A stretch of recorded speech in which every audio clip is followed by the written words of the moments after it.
हाय दोस्तों, मैं अंकित सिंह स्वागत करता हूं आपका आचार क्लासेस फॉर यू में। ठीक है बेटा, हम आज पढ़ेंगे पुष्पी पादपों में लैंगिक जनन। जो हमारा कल चैप्टर कुछ कंप्लीट हुआ था, कुछ बाकी था, तो आज उसमें हम पढ़ रहे हैं भ्रूण कोश का परिवर्धन, यानी कि जो भ्रूण कोश होता है बीजांड का, उसका परिवर्धन कैसे होता है। ठीक है, तो चलिए हम लोग शुरू करते हैं। सबसे पहले बीजांड बनाते हैं। क्या बनाते हैं? बीजांड बनाते हैं। बीजांड की संरचना बच्चों जैसे हम बना रहे हैं, आप वैसे ही देख लीजिए। बहुत ही आसान ट्रिक है, ऐसे ही बहुत आसानी से आपका बीजांड बना सकते हैं एग्जाम में। ठीक है, अगर आप ऐसा बीजांड बना देंगे तो आपको नंबर भी अच्छा मिलेगा। ठीक है, क्यों? क्योंकि ये ऐसे बहुत ही आसान तरीके से बन रहा है। कैसे बन रहा है? बहुत ही आसान तरीके से बन रहा है। ठीक है, चलो दोस्तों बना रहे हैं फिर हम। ठीक है दोस्तों, ये देखो हमने ये कोशिकाओं का निर्माण कर दिया। अभी हम इसके हमको इसका निर्माण नहीं करना। ठीक है, देखो ये बीजांड हो गया। ठीक है, ये बीजांड का वृंत होता है। क्या होता है? वृंत होता है। और ये क्या होता है? बाह्य अध्यावरण होता है। क्या होता है? बाह्य अध्यावरण होता है। क्या होता है? बाह्य अध्यावरण होता है। और ये होता है अंत अध्यावरण। क्या होता है? अंत अध्यावरण होता है। ठीक है, और ये क्या कहलाता है? ये कहलाता है भ्रूण। क्या कहलाता है? भ्रूण कोश। क्या कहलाता है? भ्रूण कोश कहलाता है ये वाला। ठीक है, चलिए देखते हैं भ्रूण कोश का परिवर्धन किस प्रकार। बेटा जब बीजांड बनता है तो बीजांड बनता जब है तो बीजांड बनता कैसे, ये भी जान लेते हैं। ठीक है, बीजांड का परिवर्धन कैसे होता है ये जान लेते हैं। सबसे पहले देखिए, ये क्या होती है? पुष्प का अंडाशय होता है। ये क्या होता है? अंडाशय। क्या होता है? अंडाशय होता है। ठीक है, ये जो अंडाशय वाला भाग होता है, अंडाशय में विभाज्योतक कोशिकाएं कौन सी कोशिकाएं पाई जाती हैं? विभाज्योतक।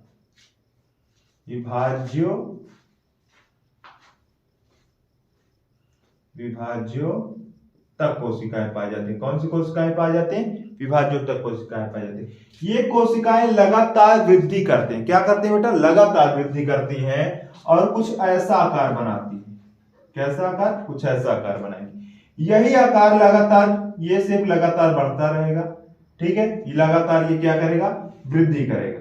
ठीक है, ये लगातार वृद्धि करेगा।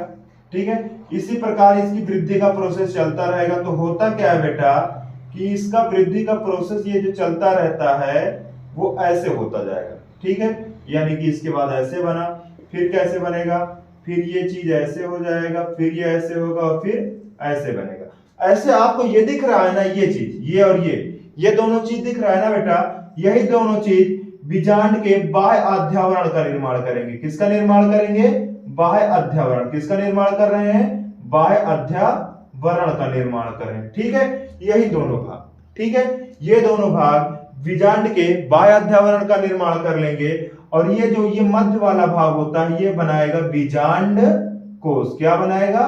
बीजांड कोश बनाएगा। क्या बनाएगा? बीजांड कोश बनाएगा। ठीक है, ये मध्य वाला भाग क्या बनाएगा? बीजांड कोश। उसे हम नीचे देख लेते हैं। चलिए ठीक है, इधर आके देख लीजिए। देखिए ये कैसे बन गया? ऐसे बन गया। ठीक है, ऐसे बन गया। तो अब इसको समझते हैं। इसका आकार कुछ ऐसे होके और ऐसे हो जाएगा। ठीक है, ऐसे हो जाएगा तो ये वाला जो भाग होगा, ये देखो, ये वाला जो भाग होगा, ये वाला भाग बन जाएगा बीजांड। क्या बन जाएगा? बीजांड कोश बन जाएगा। ठीक है, क्या बन गया? बीजांड कोश बन जाएगा। अब बेटा बीजांड कोश बन गया, ये क्या बन गया? बीजांड द्वार बन गया। क्या बन गया? बीजांड द्वार बन गया। ध्यान रहे ये अभी एक यूनिटेगमिन है। क्या? यूनिटेगमिन। क्या है? यूनिटेगमिन। ठीक है, कैसा बीजांड है? यूनिटेगमिन है। कैसा बीजांड? यूनिटेगमिन। यूनिटेगमिन क्यों? इसमें क्योंकि अभी इसमें केवल एक ही अध्यावरण है। क्योंकि इसमें अभी एक ही अध्यावरण है। ठीक है, पहला अध्यावरण जो सबसे बाहर तरफ बना अध्यावरण बाह्य अध्यावरण कहलाता है। फिर इसी के बाद इसमें एक परत और बन जाती है। क्या? एक परत और बन जाती है, ये वाली जब परत बनती है बेटा, तो ये परत जब बनती है तो ये किसका निर्माण कर लेती है? अंतः अध्यावरण। किसका निर्माण कर लेगी? अंतः अध्यावरण का।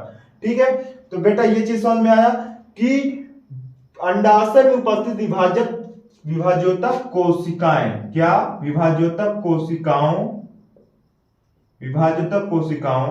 में लगातार लगातार होने वाले, क्या होने वाले विभाजन के कारण, किसके कारण, लगातार होने वाले विभाजन के कारण एक फूली उभरी हुई संरचना निकलती है, जिसमें लगातार वृद्धि करती है और सर्वप्रथम बाह्याध्यावरण का निर्माण करेगी और उसके मध्य में बीजांड कोष का निर्माण होगा। ठीक है, ये देखो उसके मध्य में बीजांड कोष, सबसे पहले बाह्याध्यावरण का निर्माण हुआ, उसके मध्य में ये बीजांड कोष का निर्माण हो गया। ठीक है, एक ये यूनिटेगमेन है, कैसा है, यूनिटेगमेन है। ठीक है, चलो ठीक है, ये समझ में आ गया होगा आप लोगों को बीजांड का निर्माण कैसे होता है।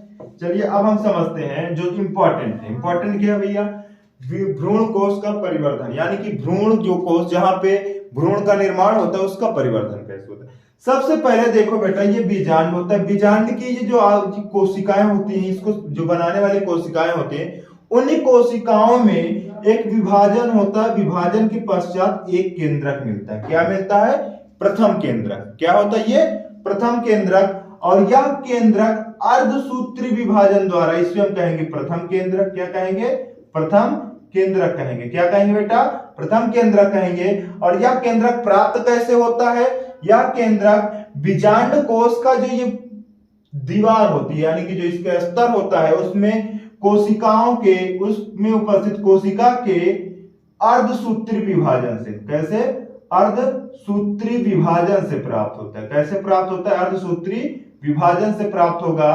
ध्यान रहे, अर्धसूत्री विभाजन से जो भी केंद्रक या कोशिका हमको प्राप्त होती है, उसमें गुणसूत्रों की संख्या, किसकी, गुणसूत्रों की संख्या, किसकी संख्या, गुणसूत्रों की संख्या आधी होती है, यानी कि उसमें गुणसूत्र जोड़ी में नहीं उपस्थित होते। कहां नहीं उपस्थित होते, जोड़ी में नहीं पाए जाते।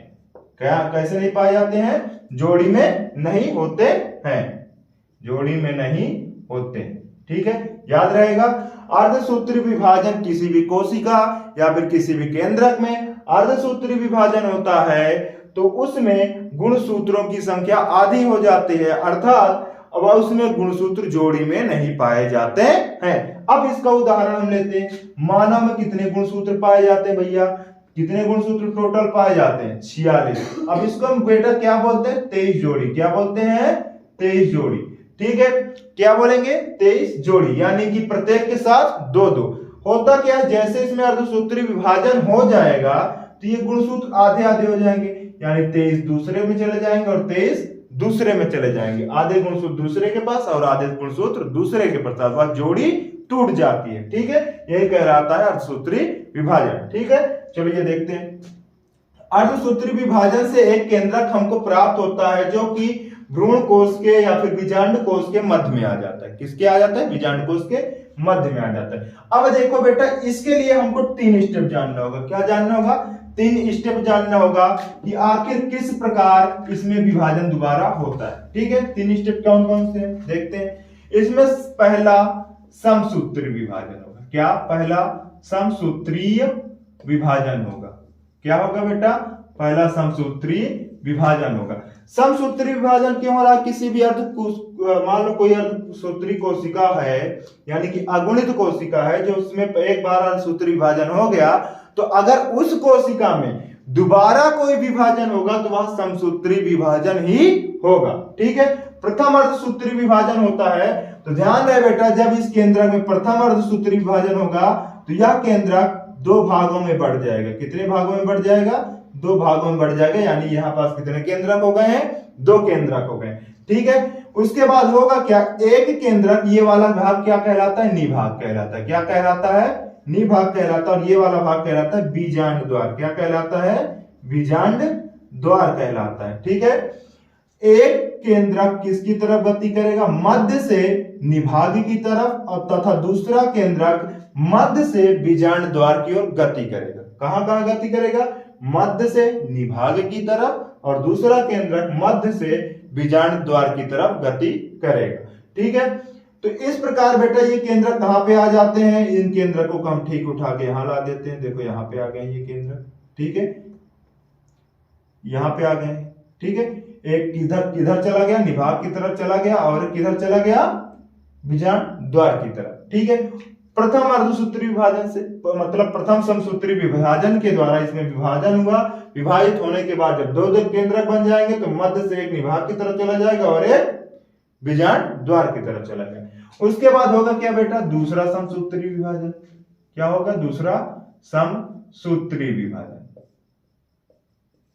क्या होगा, दूसरा समसूत्री विभाजन होगा। दूसरा समसूत्री विभाजन कैसा होता है, इन्हीं केंद्रकों में दोनों में समसूत्री विभाजन होगा, तब ये जाके दो दो भागों में हो जाएंगे, बटेंगे तो कितने कितने हो जाएंगे, दो हो जाएंगे। कितने कितने हो गए, दो इधर और दो इधर। टोटल कितने केंद्रक हो गए हमारे पास, चार केंद्रक हो गए। कितने केंद्रक हो गए, चार केंद्रक हो गए। दो इधर हो गए और दो इधर हो गए। कब हो गए, जब दूसरी बार समसूत्री विभाजन इन केंद्रकों में हुआ। ठीक है, ये दो दो हो गए। उसके बाद बेटा फिर होता है तीसरा समसूत्री विभाजन। कब होता है, तीसरा समसूत्री विभाजन। कैसा होता है, तीसरा समसूत्री विभाजन होता है। ठीक है, तीसरे समसूत्री विभाजन में होगा क्या कि ये जो होता है ये सभी केंद्रक, यानी जो चार केंद्रक हमारे पास उपस्थित हैं, हमको मिले हैं यहाँ पे बीजांड कोश में या फिर भ्रूण कोश में, इन सभी केंद्रकों में पुनः समसूत्री विभाजन होगा तो वो सब पुनः दो दो भागों में बढ़ जाएंगे। यानी कि एक इसका इधर आ गया और इसका इधर आ गया, यानी कि दोनों तरफ हमको कितने कितने केंद्रक मिल गए हैं, चार चार केंद्रक, चार इधर और चार इधर। तो टोटल कितने केंद्रक हो गए हैं, चार में विभाजन हुआ तो चार चार चार और हो जाएंगे, तो टोटल कितने हो गए बेटा, आठ केंद्रक हो गए हैं। कितने हो गए हैं, आठ केंद्रक हो गए। कितने केंद्रक हो गए हैं, आठ केंद्रक हो गए। ठीक है, अब हमारे पास आठ केंद्रक है। अब देखो इसकी कहानी शुरू होती है कि भैया ये आठ केंद्रक हो गए। ठीक है, आठ केंद्रक में से एक केंद्रक निभाग की तरफ से, कहां से, निभाग की तरफ से एक केंद्रक मध्य की ओर गति करेगा। कहां गति करेगा, मध्य की ओर गति करेगा। और एक बीजांड द्वार की ओर से मध्य की तरफ गति करेगा। आज कैसे, पहले हमने पढ़ा था कि मध्य से निभाग की तरफ और निभाग से बीजांड द्वार की तरफ गति करेगा। और जैसे ही दोनों तरफ चार चार केंद्रक हो जाएंगे, फिर पुनः एक केंद्रक इधर से उठेगा मध्य में आएगा और एक केंद्रक इधर से उठ के मध्य में आ जाएगा। अब दोनों तरफ से एक एक केंद्रक आ गया तो दोनों तरफ कितने कितने केंद्रक बच गए भैया, तीन तीन केंद्रक बच गए हैं। मध्य में कितने केंद्रक बचा है, दो केंद्रक हो गए। मध्य में कितने केंद्रक हो गए हैं, दो केंद्रक हो गए। अब बेटा ये बचा था बीजांड कोश। क्या बचा था, भ्रूण कोश या फिर बीजांड कोश। इसमें कोसा द्रव्य पाया जाता है। क्या पाया जाता है, कोसा द्रव्य पाया जाता है। कोसा द्रव्य की सहायता से सभी केंद्रक अपने चारों ओर झिल्ली का निर्माण कर लेते हैं, या फिर किसका निर्माण कर लेंगे, भित्ति का। किसका निर्माण कर लेंगे, भित्ति का निर्माण कर लेंगे। किसका निर्माण कर लेंगे, भित्ति का निर्माण कर लेंगे। क्या कर लेंगे बेटा, भित्ति का निर्माण कर लेंगे।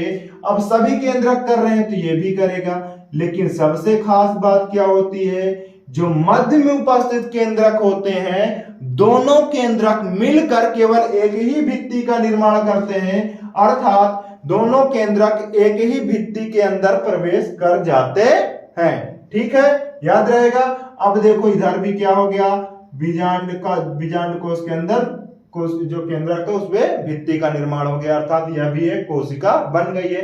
अब देखो बेटा, अगर कोई केंद्रक है, अगर उसके चारों ओर भित्ति का निर्माण हो गया और इसमें कोसा द्रव्य पाया जाने लगा। क्या पाया जाने लगा, कोसा द्रव्य पाया जाने लगा, और उसके कुछ सेल ऑर्गन हो गए, सेल ऑर्गेनल हो गए, यानी कि सेल के कुछ अंग पाए जाने, कोशिकाओं के कुछ अंग उसमें पाए जाने लगे, तो वह क्या कहलाने लगेगी, कोशिका कहलाने लगेगी। क्या कहलाने लगेगी, कोशिका कहलाने लगेगी। क्या कहलाएगी, कोशिका कहलाएगी। इसी प्रकार ये सभी क्या बन जाएंगे बेटा, कोशिका बन जाएंगे। क्या बन जाएंगे, कोशिका बन जाएंगे। तो ये और ये मिलाकर क्या बनेंगे, सहायक कोशिका हो कहलाएंगी। क्या कहलाएंगी, सहायक कोशिका कहलाएंगी। क्या कहलाएंगी, सहायक कोशिका। और ये जो मध्य में उपस्थित कोशिका होती है बेटा, यह कोशिका कहलाती है मुख्य कोशिका। क्या कहलाती है, मुख्य कोशिका कहलाती है। ठीक है, और ये मध्य में उपस्थित कोश जो दो केंद्र की और एक कोशिका है वह कहलाती है ध्रुवीय कोशिका। क्या कहलाती है, ध्रुवीय कोशिका क्या कहलाती है? ध्रुवीय कोशिका कहलाती है। याद रहेगा, ये क्या कहलाती है? ध्रुवीय कोशिका कहलाती है। और ये तीनों कोशिकाओं, ये 3 कोशिकाओं को समूह कहलाता है प्रतिध्रुवी कोशिका। क्या कहलाती है? प्रतिध्रुवी कोशिका कहलाती है। ठीक है, प्रतिध्रुवी कोशिकाएं क्या कहलाएंगी? प्रतिध्रुवी कोशिकाएं। ठीक है, याद रहेगा। तो इस प्रकार भ्रूण कोश का परिवर्धन हो जाता है। ठीक है दोस्तों, ये हो गया। इसके बाद बस आपको ये याद रखना कि 3 बार समसूत्री विभाजन से मध्य में उपस्थित केंद्रक होगा, वह उसमें 3 बार समसूत्री विभाजन होगा। तो जितने केंद्रक बनते जाएंगे सभी में समसूत्री विभाजन होता जाएगा। इस प्रकार 3 बार समसूत्री विभाजन से टोटल 8 केंद्रक प्राप्त होंगे। क्या? टोटल 8 केंद्रक प्राप्त होंगे। और जब हमको 8 केंद्रक प्राप्त हो जाएंगे तो कोशाद्रव्य की सहायता से ये सभी केंद्रक चारों तरफ किसका निर्माण कर लेंगे? झिल्ली का निर्माण कर लेंगे या फिर भित्ति का निर्माण कर लेंगे और कोशिका में बदल जाएंगे। ठीक है, तो इस प्रकार एक बीजांड कोश का निर्माण हो जाता है। अब बेटा समझो ये क्या होता है। ये तो बन गया बीजांड। अब आपसे एक क्वेश्चन कैसे पूछेगा? यूपी बोर्ड आपसे क्वेश्चन कैसे पूछेगा? देखिए, सबसे ज्यादा पूछा जाने वाला क्वेश्चन है कि 8 केंद्र की, क्या 8 केंद्र की तथा 7 कोशिकीय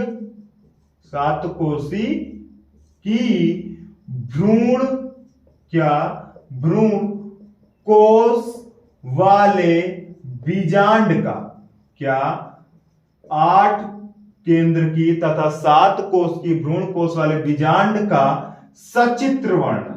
क्या बेटा पूछेगा? सचित्र वर्णन।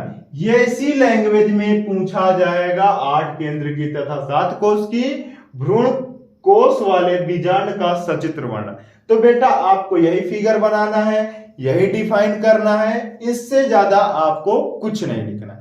ठीक है, ये क्वेश्चन बेटा आपसे पूछ सकता है 3 से 5 नंबर में। 3 से 5 नंबर में क्यों? क्योंकि इसमें चित्र भी मांगा है और आपको सचित्र वर्णन करने के लिए बोला, यानी आपको फिगर बनाने के साथ साथ उसके सभी पार्टों को लिखना भी होगा। ठीक है, तो ये आप स्क्रीनशॉट ले सकते हैं। ये सहायक कोशिका होते हैं, मुख्य कोशिका, प्रतिध्रुवी कोशिका, ध्रुवीय कोशिका, बाह्य अध्यावरण, अंतः अध्यावरण, ये वाला भाग अंतः अध्यावरण, ये क्या है? ये वाला कहलाता है, ये भ्रूण कोश कहलाता है, और ये निभाग, और ये बीजांड द्वार, और ये वृंत कहलाता है। ठीक है, याद रहेगा। अब देखो ये हो गया। अब इसके बाद अगला टॉपिक है बेटा पराग नली का निर्माण। क्या?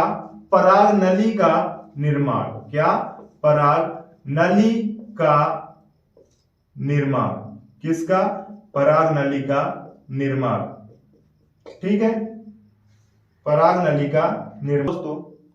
दोस्तों आपकी अगली हेडिंग है, या फिर हम आपको आगे समझा रहे हैं, ये भी इंपॉर्टेंट है। क्या?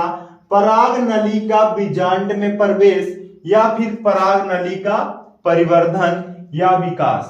परिवर्धन की जगह पे विकास भी हो सकता है।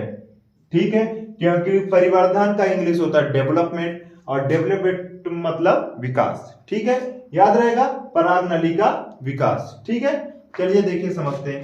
अगर बेटा हम बात करें तो ये होता है वर्तिकाग्र। क्या होता है? वर्तिकाग्र। ठीक है, और ये क्या होता है? वर्तिकाग्र।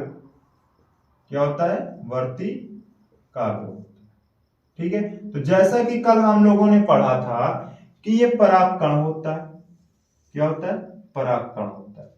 ठीक है, परागकण की संरचना कुछ ऐसी होती है। ठीक है, और इसमें पाया जाता है जनन छिद्र। क्या पाया जाता है? जनन छिद्र पाया जाता है। ठीक है, और इसमें एक नर युग्मक केंद्रक होता है और एक नलिका कोशिका तथा उसका केंद्रक होता है। ये क्या होती है? नलिका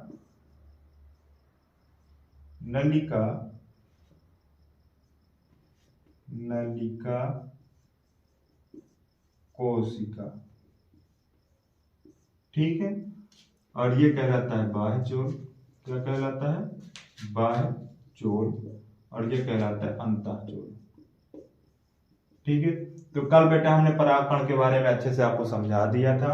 अब आपको हम बता रहे हैं कि परागकण के परागकण का अंकुरण कैसे होता है। क्या होता है? परागकण का अंकुरण कैसे होता है। देखो, जैसे ही ये परागकण परागण की क्रिया के द्वारा, कौन सी क्रिया के द्वारा? परागण की क्रिया के द्वारा। जिन बच्चों को परागण नहीं पता है वो मेरी पिछली वीडियो देख लेंगे, ठीक है। परागण की क्रिया के द्वारा, कैसे? परागण की क्रिया के द्वारा वर्तिकाग्र पर पहुंचता है। कहां पहुंचता है? वर्तिकाग्र पर पहुंचता है। अब बताओ ये बेटा, जैसे ही परागण की क्रिया के द्वारा, मान लो ये परागकण आ गया, क्या आ गया? ये परागकण वर्तिकाग्र पे आ गया, ठीक है। और ये होती है वर्तिका, ठीक है। और ये होता है अंडाशय, ठीक है। क्या होता है? अंडाशय, ठीक है। और अंडाशय में ये उपस्थित है बीजांड, ठीक है। अंडाशय में ये बीजांड उपस्थित है, ठीक। ये उपस्थित है बीजांड बेटा, और ये बीजांड कोश यानी कि भ्रूण कोश उपस्थित है, ठीक है। चलो इसको इसी तरह रहने देते हैं, आगे समझते हैं। ये नलिका कोशिका है, नलिका कोशिका है, और ये नर युग्मक केंद्रक है। ध्यान रहे, आपको ये चीज ध्यान से समझनी है। क्यों? क्योंकि आपसे ये पूछ सकता है पराग नली का परिवर्धन, या फिर पराग कण का अंकुरण, या फिर पराग नली का बीजांड में प्रवेश। क्या? पराग नली का परिवर्धन, पराग नली का बीजांड में प्रवेश, या फिर पराग कण का अंकुरण कैसे होता है, चित्र सहित समझाइए। क्या? चित्र सहित समझाइए। तब आपको क्या करना है, पराग नली का परिवर्धन, या फिर आपसे ये क्वेश्चन पूछ ले कि पराग कण का अंकुरण कैसे होता है, तो आपको ये समझाने जा रहा हूं अंकुरण कैसे होता है। समझिए, ये होती है बेटा नलिका कोशिका, और ये नरयुग्मक केंद्रक। क्या? युग्मक केंद्रक। क्या होता है? नरयुग्मक केंद्रक होता है, ठीक है। याद रहेगा। देखो, जैसे ही परागकण वर्तिकाग्र पे पहुंचेगा तो सबसे पहला काम होगा इस पराग कण में उपस्थित नर युग्मक केंद्रक का नलिका कोशिका की तरफ गति करना। किधर गति करेगा? नलिका कोशिका की तरफ। नलिका कोशिका की तरफ ये परागकण गति कर, ये नर युग्मक केंद्रक गति करेगा। गति करके नलिका कोशिका में संयोजित हो जाएगा, यानी समाहित हो जाएगा, या फिर मिल जाएगा, ठीक है। अब ये कहां आ गया? अब ये नरयुग्मक केंद्रक कहां गया? नलिका कोशिका के अंदर आ गया, अपने साइटोप्लाज्म सहित, यानी अपने कोशद्रव्य के साथ, ठीक है। अब ये आ गया, और ये जो केंद्रक था बेटा, ये वाला केंद्रक, ये होगा नलिका केंद्रक। क्या होगा? नलिका केंद्रक। क्या होगा? नलिका केंद्रक, ठीक है। क्या होगा? नलिका केंद्रक होगा, ठीक है। अब जैसे ही नर युग्मक केंद्रक नलिका कोशिका में प्रवेश करेगा, किसमें? नलिका कोशिका में प्रवेश करेगा। प्रवेश करने के बाद ये जो नलिका कोशिका है, इसका केंद्रक नलिका कोशिका को किसकी तरफ डाइवर्ट करेगी? जनन छिद्र की तरफ। कैसे? दूसरे फिगर में समझते हैं। देखो बेटा, ये ऐसे ऐसे फिगर बना था, ठीक है। ये जनन छिद्र था, ये क्या था? जनन छिद्र था, जनन छिद्र था, ठीक है। ये जनन छिद्र था, ठीक है। जनन छिद्र था बेटा, और ये हमारे पास क्या थी? नलिका कोशिका, ठीक है। क्या थी ये?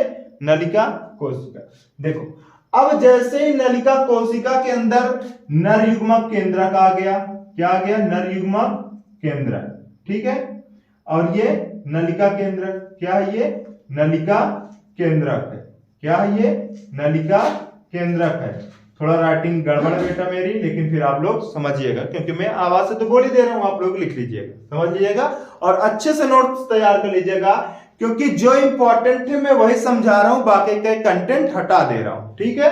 वैसे मैं समझाने की कोशिश पूरी करूंगा, लेकिन बेटा सिलेबस बहुत बड़ा है, ज्यादा समझाने की कोशिश करूंगा, जो इंपॉर्टेंट नहीं है वो उससे टाइम वेस्ट होगा और कुछ नहीं, ठीक है। तो इंपॉर्टेंट जितना है वो मैं समझा रहा हूं, ठीक है।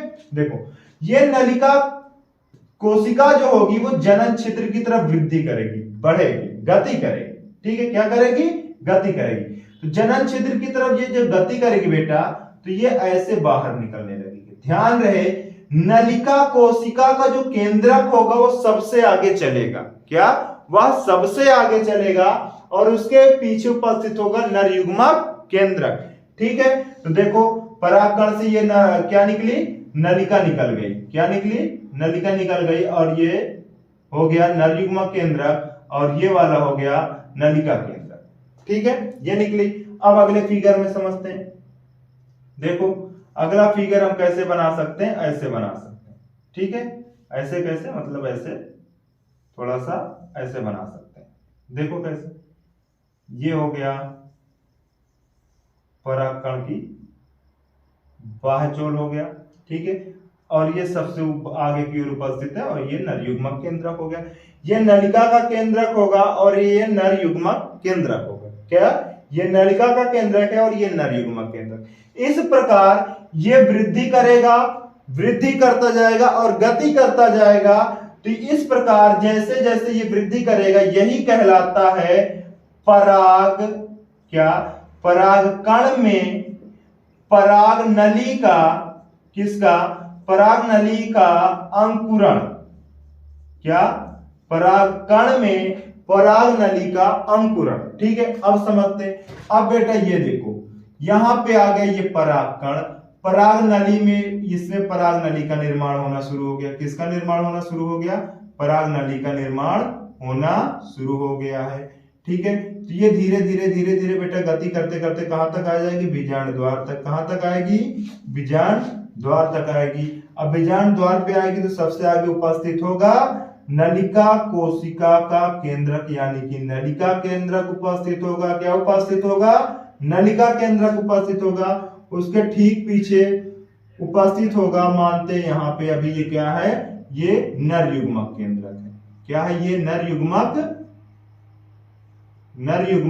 केंद्रक है। क्या है, ये नर युग्मक केंद्रक है।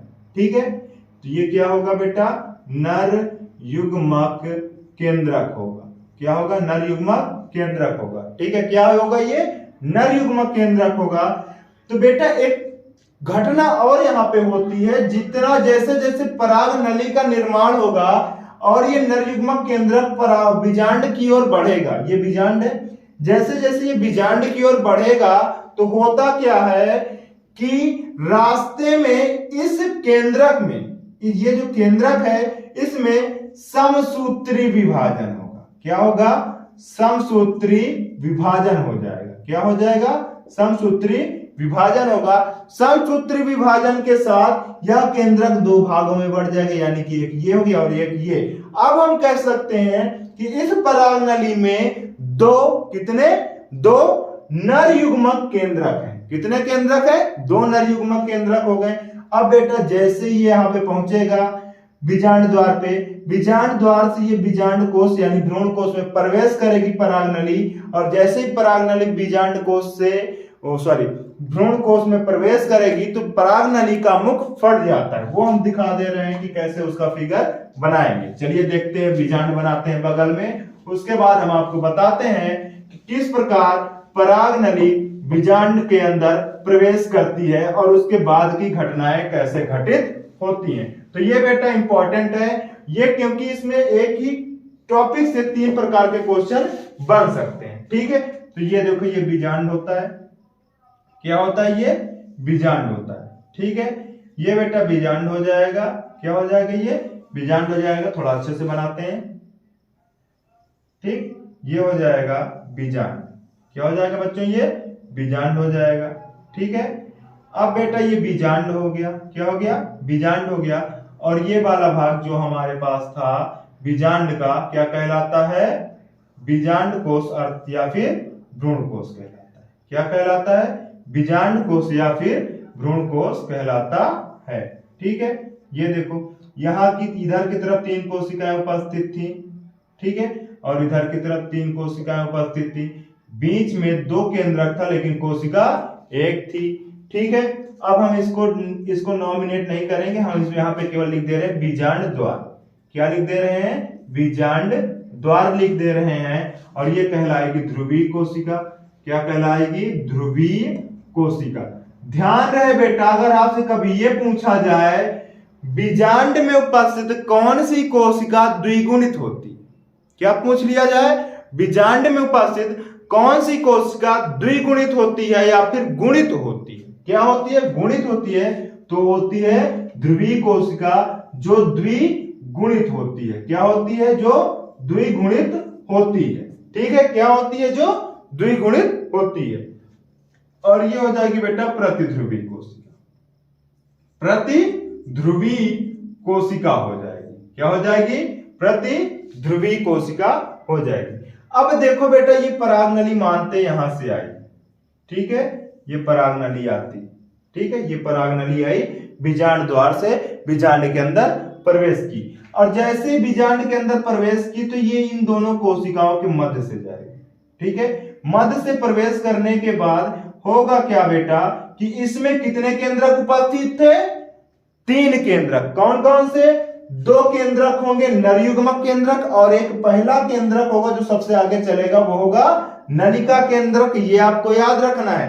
जब परागनली बीजांड द्वार पर पहुंचती है तो उसमें 3 केंद्रक उपस्थित होते हैं। सबसे आगे उपस्थित होता है नलिका केंद्रक, और उसके पीछे उपस्थित होते हैं नर युग्मक केंद्रक, जिनकी संख्या 2 होती है, जबकि नलिका केंद्रक की संख्या सिंगल होती है, यानी कि वह अकेला होता है। नलिका केंद्रक बेटा इसमें आया, और जैसे ही आएगा इसका कोई वर्क नहीं होता, ये फ्री होता है एकदम, इसका कोई काम नहीं होता, ये निषेचन की क्रिया नहीं कर सकता, तो ये क्या हो जाएगा? नष्ट हो जाएगा। ठीक है, उसके बाद दोनों नरयुग्मक केंद्रक इसके अंदर प्रवेश कर जाएंगे। किसके अंदर? भ्रूण कोश के अंदर। ये क्या कहलाएगा? भ्रूण कोश कहलाएगा। क्या कहलाएगा? भ्रूण कोश कहलाएगा। ठीक है, क्या कहलाएगा बेटा? ये भ्रूण कोश कहलाएगा। भ्रूण कोश के अंदर दोनों नरयुग्मक केंद्रक आ गए। ये क्या हो जाएंगे? नर युग्मक केंद्रक। क्या हो जाएंगे? नर युग्मक केंद्रक हो जाएंगे। ठीक है, नर युग्मक केंद्रक हो जाएंगे बेटा। तो नर युग्मक केंद्रक होता क्या है? हमने बताया था कि परागकण में उपस्थित होता है, और यही मुख्य केंद्रक होता है जो निषेचन की क्रिया संपन्न करेगा। इसमें से एक केंद्रक बेटा, ये जो कोशिका होती है इसे कहते हैं मुख्य कोशिका। क्या कहते हैं? मुख्य कोशिका। इसमें से जो एक केंद्रक होगा, यानी कि जो नर युग्मक केंद्रकों में 2 केंद्रक होंगे, उसमें से एक केंद्रक मुख्य कोशिका की तरफ गति करके मुख्य कोशिका से के साथ समेकित हो जाएगा, यानी संयोजित हो जाएगा, और निषेचन की क्रिया संपन्न कर लेगा। क्या कर लेगा? निषेचन की क्रिया संपन्न कर लेगा। देखो, ये कोई कोशिका है, ये इसका केंद्रक है, इसके बाहर एक केंद्रक आया, वो इसके अंदर प्रवेश कर गया, और प्रवेश करके जैसे ही ये इसके अंदर प्रवेश किया तो ये क्या करेंगे? दोनों केंद्रक अपनी अपनी इंफॉर्मेशन साझा कर देंगे। अब भैया ये भी केंद्रक अगुणित था, ये भी केंद्रक अगुणित था, दोनों केंद्रक अगुणित थे, और जैसे ही दोनों केंद्रक मिले तो दोनों केंद्रक गुणित हो गए। कैसे हो गए बेटा? गुणित हो गए, और द्विगुणित केंद्रक बन जाते हैं। क्या बन जाते हैं? द्विगुणित केंद्रक। और जिस कोशिका का केंद्रक द्विगुणित होगा या फिर गुणित होगा, वह कोशिका भी द्विगुणित हो जाती है। तो ये कोशिका जो मुख्य कोशिका होगी वो क्या हो जाएगी? द्विगुणित हो जाएगी। क्या हो जाएगी? द्विगुणित हो जाएगी। तो एक केंद्रक खत्म हो गया यहां से, वो इसके साथ आ गया।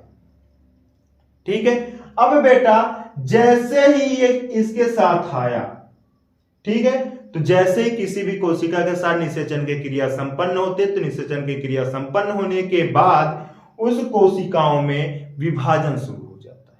क्या शुरू हो जाता है? समसूत्री विभाजन शुरू हो जाता है। और जैसे जैसे समसूत्री विभाजन होने लगता है तो उसमें भ्रूण का निर्माण होने लगता है। किसका निर्माण होने लगता है बेटा? भ्रूण का निर्माण होने लगता है। तो किसी भी भ्रूण के निर्माण के लिए आवश्यकता होती है पोषण की। किसकी आवश्यकता होती है? पोषण की। तो यहाँ पे ये मुख्य कोशिका को पोषण किससे प्राप्त होगा? ये जो बगल बगल 2 कोशिकाएं, एक इधर और एक इधर, जो 2 कोशिकाएं हैं इनके द्वारा, और इसका नाम है सहायक कोशिका। क्या नाम है? सहायक कोशिका। क्या नाम है बेटा? सहायक कोशिका। इन्हीं के द्वारा पोषण प्राप्त होगा। क्या प्राप्त होगा? पोषण। यानी कि जो सहायक कोशिका होगी उन्हीं के द्वारा ये जो मुख्य कोशिका का निषेचन हो चुका है उसको पोषण कहां से मिलेगा? सहायक कोशिकाओं से मिलेगा। याद रहेगा? ठीक है, अब बात करते हैं ये दूसरा केंद्र। क्या हो गया? ये दूसरा केंद्र। ठीक है बेटा, देखो इसके साथ हमने निषेचन भी आपका कंप्लीट कर दिया है। क्या कंप्लीट कर दिया? निषेचन। निषेचन वह क्रिया होती है जिसमें 2 युग्मक कोशिकाएं संयोजित हो जाती है। क्या क्रिया होती है? जिसमें 2 युग्मक कोशिकाएं संयोजित हो जाती हैं और द्विगुणित हो जाती है। ठीक है, इसकी एक डेफिनेशन हो गई। दूसरी डेफिनेशन क्या हो सकती है? दूसरी डेफिनेशन ये हो सकती है, दो कोशिकाओं के संयोजित होने की क्रिया निषेचन कहलाती है, जिनके द्वारा भ्रूण का विकास हो या फिर भ्रूण का निर्माण हो। ठीक है, वह क्रिया क्या कहलाएगी? निषेचन कहलाएगी। ठीक है, कायदे से तो ये हो सकता है कि भैया दो कोशिकाएं थी या फिर एक कोशिका या फिर एक केंद्रक था, ये दोनों मिलकर एक हो जाएंगे, यानी कि दोनों अपने अपने इंफॉर्मेशन साझा कर देंगे। साझा कैसे करेंगे भैया? 23 गुणसूत्र इसके पास था, 23 इसके पास था, दोनों मिले तो यानी कि जोड़ी बना लेंगे, यानी कि 46 हो जाएंगे। कितने हो जाएंगे? 46, अर्थात 23 जोड़ी क्या हो जाएंगे? अर्थात 23 जोड़ी हो जाएंगे। क्या हो जाएंगे? अर्थात 23 जोड़ी गुणसूत्र हो जाएंगे। तो जब जोड़ी के रूप में हो गया तो यह द्विगुणित हो गई, और जब द्विगुणित हो जाएगी तो यह भ्रूण का निर्माण शुरू कर देगी। तो भ्रूण के निर्माण के समय इनको पोषण कौन देता है? सहायक कोशिकाएं देता है। कौन देती हैं? सहायक कोशिकाएं। ठीक है, अब आते हैं बेटा हम यहाँ पे, ये जो दूसरा केंद्रक है, यानी कि एक बार निषेचन खत्म हो गया, यहाँ पे एक बार निषेचन खत्म हो गया। ये दूसरा जो केंद्रक है बेटा, ये गतिशील होता है, यानी कि घूमते टहलते कहां पहुंच जाता है? ध्रुवीय कोशिका के पास। किसके पास पहुंच जाता है? ध्रुवीय कोशिका के पास। ध्रुवीय कोशिका के पास पहुंचने पर यह ध्रुवीय कोशिका के से साथ संयोजित हो जाता है और इसके अंदर प्रवेश कर जाता है। तो आप देखेंगे इस कोशिका में 3 केंद्रक हो जाएगा, अर्थात यह कोशिका त्रिगुणित हो जाएगी। क्या हो जाएगी? त्रिगुणित हो जाएगी। क्या? त्रिगुणित हो जाएगी। यह कोशिका त्रिगुणित हो जाएगी, और जब यह कोशिका त्रिगुणित हो जाएगी बेटा, तो यह कोशिका त्रिगुणित होगी। तो आप जरा हमको ये बताइए, एक ही बीजांड में एक बार निषेचन की क्रिया यहां हुई और दूसरी बार यहां हुई, यानी कि एक ही बीजांड में 2 बार निषेचन की क्रिया हुई, तो जो दूसरी बार निषेचन की क्रिया होती है उसे हम लोग कहते हैं दोहरा निषेचन। क्या कहते हैं? दोहरा निषेचन, जिसको सामान्यतः बोला जाता है द्विनिषेचन। क्या बोला जाता है? द्विनिषेचन बोला जाता है। क्या बोला जाता है? द्विनिषेचन बोला जाता है, यानी कि इसमें द्विनिषेचन की क्रिया संपन्न हो गई। ठीक है, संपन्न होने के बाद यह कोशिका त्रिगुणित हो जाएगी, और जैसे ही यह ध्रुवीय कोशिका त्रिगुणित होगी बेटा, त्रिगुणित होके या किसका निर्माण कर लेगी? भ्रूण पोष का। किसका निर्माण करेगी? भ्रूण पोष का निर्माण कर लेगी। अब इसको हम मिटा दे रहे हैं, ठीक है, क्योंकि यह ध्रुवीय कोशिका नहीं रही, यह त्रिगुणित हो जाएगी। त्रिगुणित होके किसका निर्माण कर लेगी? भ्रूण। किसका निर्माण करेगी? भ्रूण पोष का। अब बेटा भ्रूण पोष क्या होता है? भ्रूण पोष होता क्या होता है? ऐसी कोशिकाओं का समूह होता है जो कि भ्रूण को पोषण प्रदान करे या फिर अंकुरित बीजों को पोषण प्रदान करे। क्या?